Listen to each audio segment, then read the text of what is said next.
So, welcome back to Daily Transfer Update, and we lost again yesterday. Jesus Christ. Do you know what though? Anybody who watched the live stream that I did, the watch along, would see that I weren't even angry, if I'm honest, and my player ratings reflected that as well. I actually thought that was the best performance we've played in a long, long time. Probably going back to maybe Man United at home last season, maybe even the Chelsea at home game last season. The intensity, the work rate, everything was there. We scored the goal.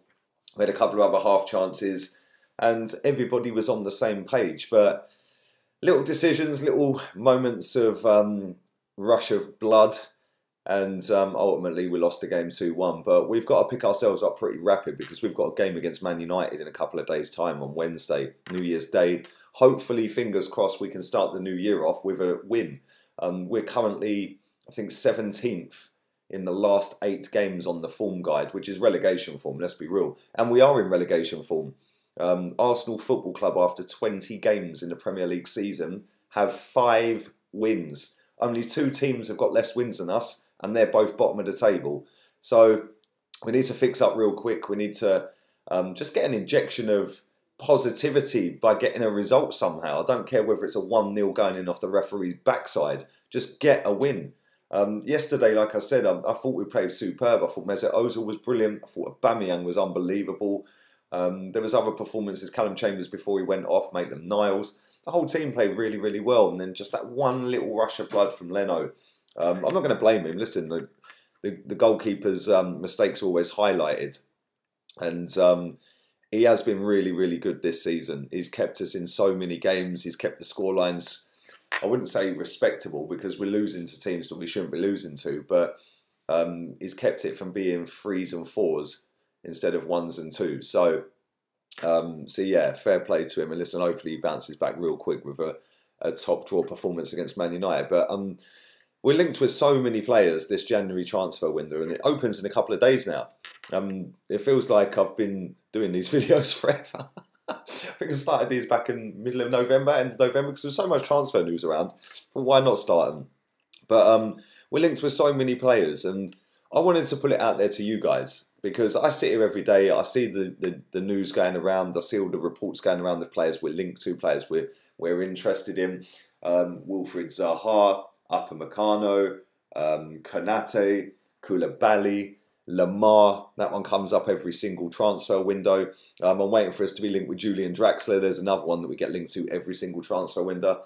But I wanted to put it out to you guys, and you guys tell me what you think we should do, what positions you think we should strengthen in, because I sit here and I think that, you know, we've got players at this club that I would sell, I would get rid of. Mustafi.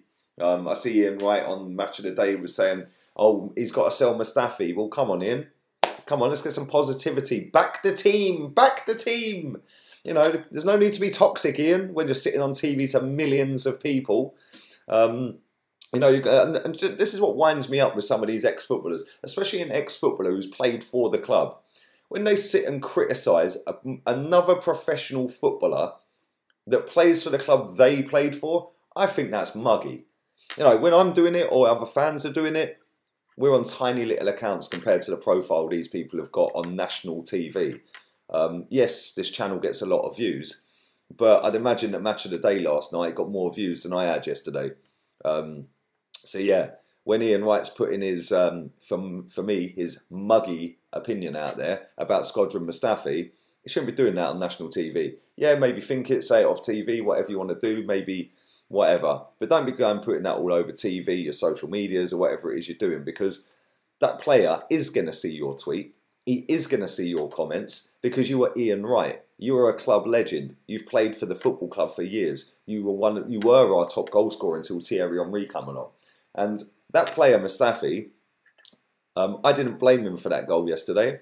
I don't think he should have been on the pitch. And that's not to say that he was playing bad, because I don't think he was. I actually thought he played all right. But when he got that knock of heads with Rudiger, he should have come off.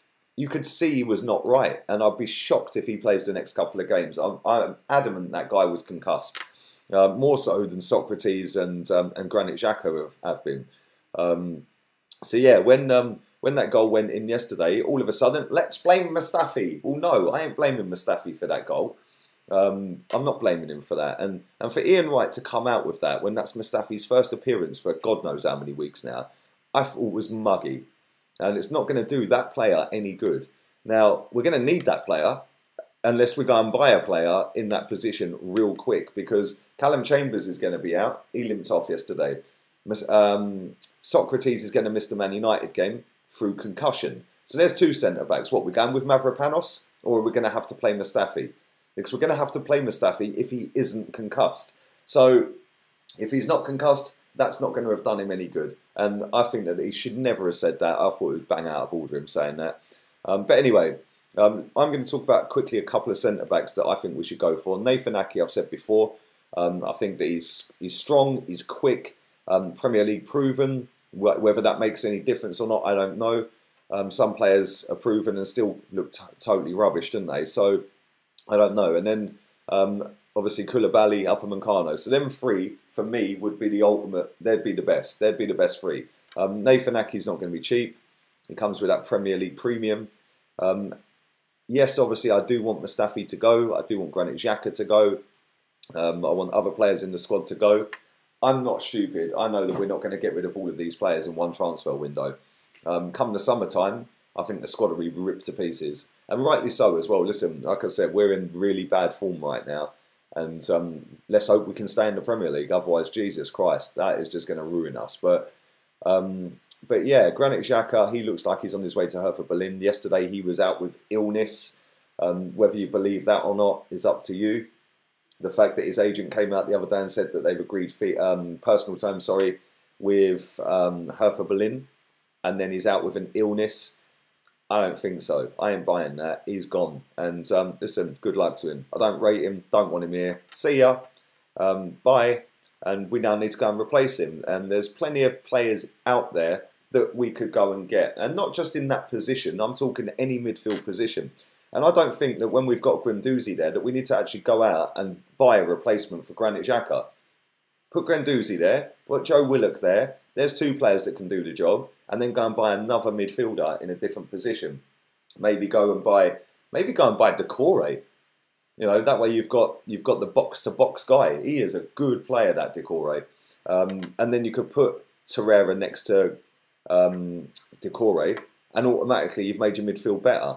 That's not going to be cheap again. But listen, I wanted to ask you guys, what do you think? What positions do you think we need to buy in? What players would you get rid of?